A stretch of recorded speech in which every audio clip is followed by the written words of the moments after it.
Come back. The first part, as you've seen, I was down on Chesil Beach with Matt and Wilbur, and then we had a nice little morning, but then about 12 o'clock the heavens just opened, and it was impossible to film. I did meet up with Miranda later on. We didn't do any LRFing. We went for a bit of food and a quick chat and caught up with all the other Esther people, and then we went down to West Bexington. But it was absolutely torrential. We couldn't fish or anything. We give it a good hour trying to catch a ray for Miranda, but what we did do then, obviously Miranda has seen the video and she wanted to try the washing line rig because she hadn't seen it before. So I'll put a picture in here. Miranda tried it and she caught quite a few mackerel on it. So as promised, in this second part section now, I'm going to break down and actually go through making the washing line ring. As usual, I'll run quickly through the component parts you need. After that then, I'll tilt the camera over, and then on the white piece of paper, we'll put it together. What we'll do now is we'll just quickly run you through the component parts which you need to build this rig. I've been a lot of messages, people asking me where do they get to certain parts from for the kit I use. So what I'll do is make it easier. I'll just put the link in the description below, but obviously if you don't want to use the stuff I use, you can use whatever you want to, but I'll break it down and everything will be down in the description if you need to look it up. So you need a really light swivel. This, obviously the washing line rig floats in the water, so you need everything light. So I've got a good strong swivel, but it's light. Fluorocarbon is essential for this rig. So as my main body, I've got 30 pound fluorocarbon. For the snoods then, I've got 12 pound fluorocarbon. As you've seen in my video, if you haven't seen it, there's the weighted float by Tronics. They do it in all ranges. But here I've got 10 gram, but it can go all the way up to like 50 gram. And if it is windy on the day, so all I need to do is use a heavier float to get it out there. But I've got a 10 gram here. I've got a chino bait hook, in size 6. I like those because when you put the squid on, obviously the bait holder has got teeth in it, which stops it coming off. Tronics Pro inline float, brilliant. These they come in a pack of 3. If you can't get hold of them or you don't like to use them, I know a lot of people and my friends, they use foam pop-ups just to hold the other side up. You will need 3-way beads, and you'll need 2 little tiny beads which we'll go through and snip.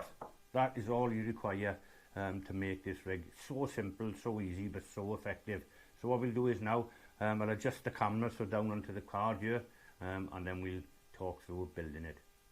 Right, we're going to start to build the rig now. What I've done is these. I've measured out 10 foot of fluorocarbon, but like we spoke about in my video, I've even used up to 15 foot, but this one I've done 10 foot. First thing you need to do is obviously you need your swivel, and not of your choice, just connect your swivel to one end.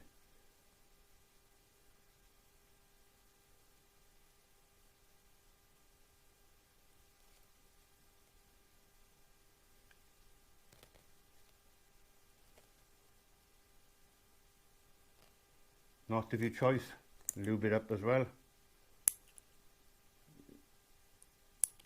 And that's the first part done. What we're going to do is then go to the end, and now you're going to place 1 times bead. Try and make the beads small though. I like these little dome ones.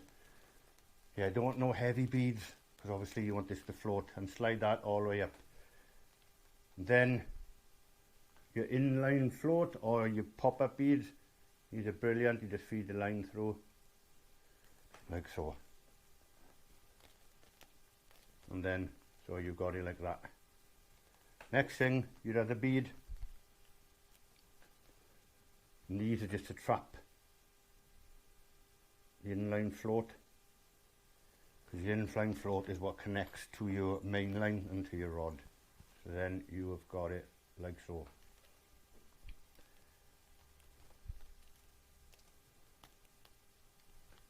Next thing you want then is your 3-way beads.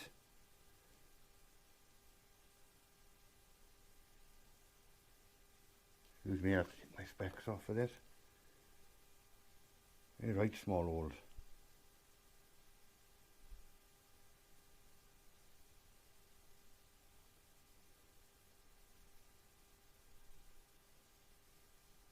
One 3-way bead on.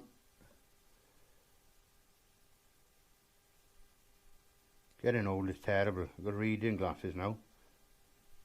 I said I need bifocals, not good.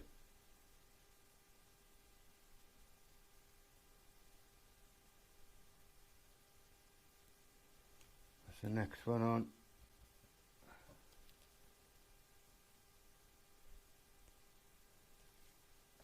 That's the next one on. Put these back on. So what you've got is then, you've got your float bead, and then you've got your 3-way beads. Obviously this is, I like to have mine about, when it's, I guess, about 3 foot apart. If you've got a tape measure, measure them, but don't tell a wife. I've got 3 foot marked out on the table. So that's all I simply do is 3 foot from there, I know is there. So I don't use any crimps or nothing for this, because you're not casting far. You can get away with doing a figure 8 knot. So figure 8 knot is, to stop this now, is, so you've got your swivel there, goes back round, obviously Google it on the YouTube channel, goes back through the hole and out, and then you can simply pull it. Yeah, because you're only casting this 30-40 yards max, but normally you know, you're going 10. So then you slide that up, and as you can see then, that's fixed the one end of the float there. And then you do exactly the same on this one. Pass the float through this time, the loop, and the swivel, and the bead, and then back out. And there it is. And as you can see then, the float is fixed then by the figure 8 knots. So simple. And then, so all we're simply going to do is then 3 foot away from the float, which is there. I'm going to repeat the process again. Loop, go round the back, pass the float and everything through, pull it, and then as you can see there's the loop. Pull it, moisten, and then pull it tight. And then your 3-way bead will stop up to that. Now you're going to do the same again, just down from the 3-way bead, wrap it round, and pull all that through. Nice and simple. You can tie these so quick, as most of my rigs, it's just simplicity. And as you can see, that's trapped then in between 2 figure 8 knots. Measure out 3 foot again, and we're going to repeat the process. Another loop, go around the back of the loop, right, and feed everything through the loop, like so, and then pull tight, moisten,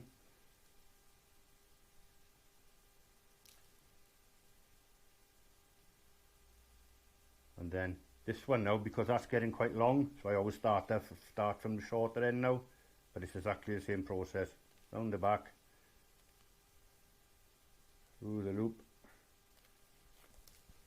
pull it out,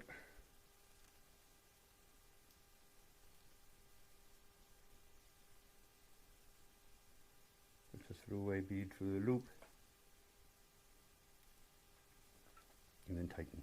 And same again, and the bead is trapped in there. Measure out 3 foot again, same again, loop, round, push the bead through. It's going to be a bit fiddly, because especially when you've got 15 foot long, which I've had to do when we were fishing in Italy. Same again, then slide the swivel down, another loop put in there, figure 8 knot, round the back, pass it through the loop and pull it out.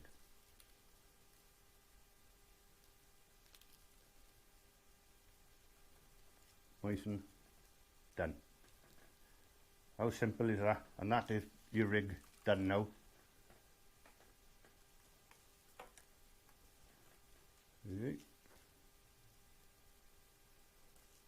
So let's quickly run through it now. So I've got a swivel, I've got my figure 8 knot, I've got a little bead, I've got my inline float bead and my figure 8 knot. 3 foot away from that, figure 8 knot, 3-way bead, figure 8 knot,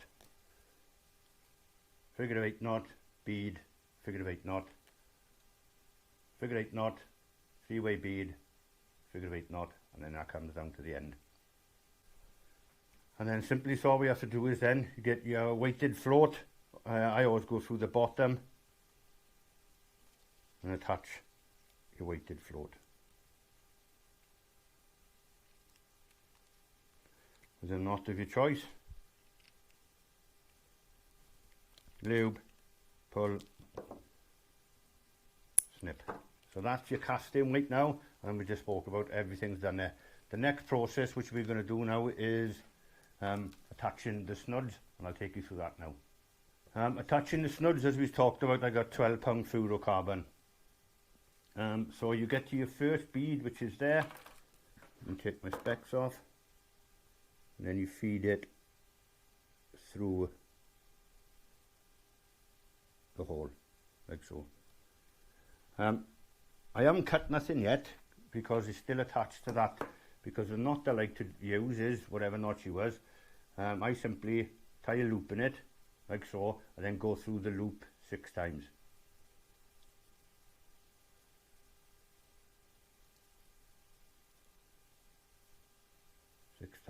And then pull it.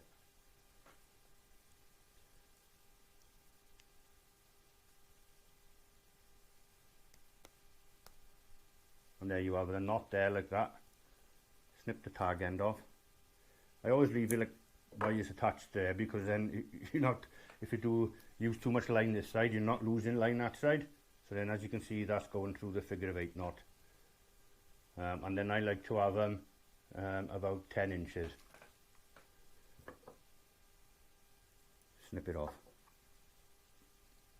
And then I don't tie the hooks on yet because I don't like having hooks all dangling over the table, so I just get the next one and repeat the process again.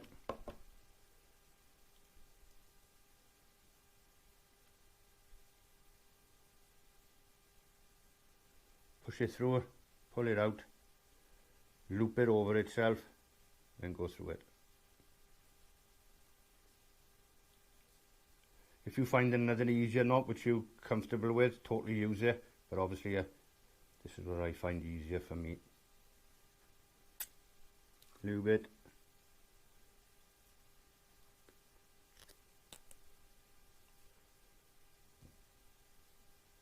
Snip it. Pull it through, and it obviously the knot holds it there. Measure out, snip off. Last one now. But as you can see, it's quite easy and quick. And this rig is, I mean, brilliant. Brilliant fun, really effective. You can catch you a lot of fish. And it's a lot of fun. Especially for mackerel and that as well. Snip it off. Pull it through to the 3-way bead. Like so, again. Measure down. And snip. Right. So that's all the rig body done now, and the fluorocarbon snoods. So the next thing is just simply tie the hooks on. Right, simple hooks, as we spoke about. I like using the chino bait holder ones, because obviously it's got the little back facing spikes in there, and then when you're using mackerel or squid, it helps to hold it on. And these are really strong, because believe it or not, you can catch bass on it. I've had bass and good bass on it as well. So you don't want the too flimsy hook, but you need it light so it doesn't pull all the trace down. Knot of your choice again.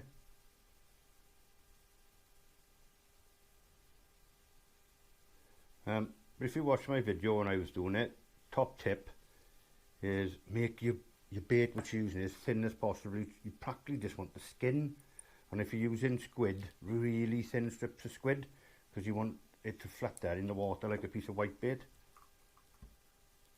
and you don't want it to belly out the rig, so you want it just to be suspended in the water. And the good thing with this rig, you can cover a lot of ground with it, because it just floats down with the tide, and you're not scaring the fish. You know, when you cast, say if the mackerel, which happened the other day with me, the mackerel were like 10 yards out, you know, people are casting feathers at them and just scaring them. So I was just casting this up with the up tide of them and just letting it float down to them. I was picking 3 up at a time. And it's great fun watching the floats and that go under, and the mackerel jumping and the garfish jumping, scad, everything.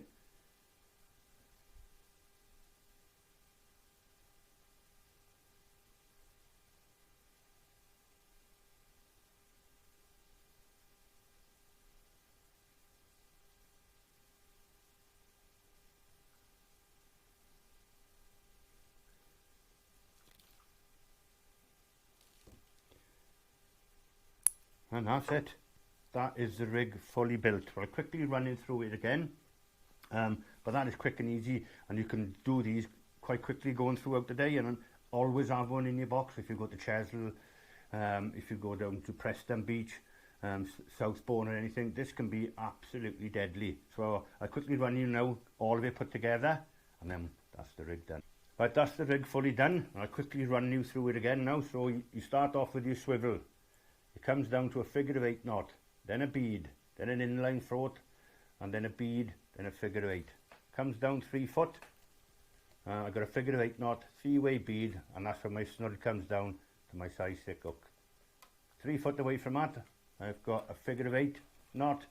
I've got my 3-way bead, and then I've got my figure of 8 knot, and then that comes down to 3 foot, and you've got your 3-way bead, and I've got my fluorocarbon snood and my 2 stop knots, and then that comes down to my weighted float. Obviously the inline float then clips onto your rod, and when you're casting out, obviously the float is your weight. I do recommend, as you've seen in my video, I was using the Banzai quiver tip. Perfect for it. It's a lovely long rod, but I would always suggest you use a long Conti rod if you're fishing for it. Don't use multipliers and you know, quite a shorter rod, because the rig is so long. And use a light rod because you get more fun out of it. But yeah, hopefully now you can get to build this, use it on the beach, and hopefully you'll catch you some great fish and you'll have a lot of fun with it. And if I don't see you on the beach, I'll see you on the channel. Enjoy your fishing, everyone.